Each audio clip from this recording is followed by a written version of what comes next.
Je suis Jean-François Guilbert, je m'occupe de French Timber, qui est l'association de promotion à l'exportation des produits transformés en bois français. Et je travaille également pour la fédération au niveau de la commission export. Pour le secteur du feuillu, c'est quand même, faut bien différencier. En Europe, on a deux essences majoritaires, c'est le chêne et le hêtre. C'est sur ces deux essences qu'on fait majoritairement notre commerce international.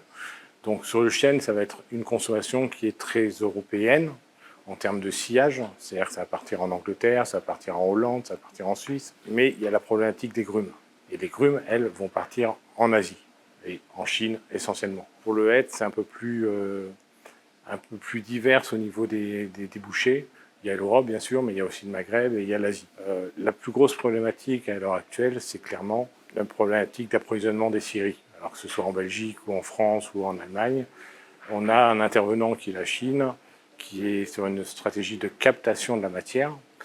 Ils ont un peu de chêne dans le nord de la Chine. La Russie vient d'interdire l'exportation de grumes de chêne.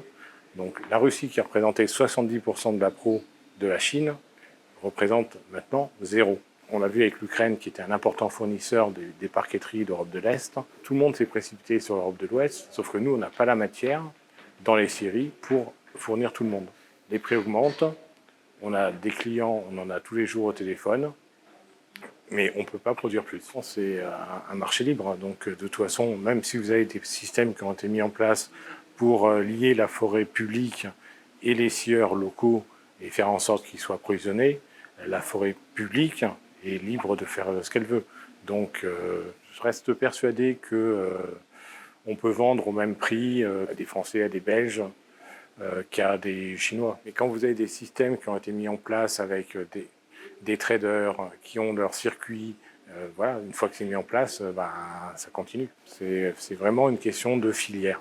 C'est pas les scieurs dans leur coin, les forestiers dans l'autre, ou les ETF, les entrepreneurs forestiers. C'est tout le monde ensemble qui doit trouver une solution.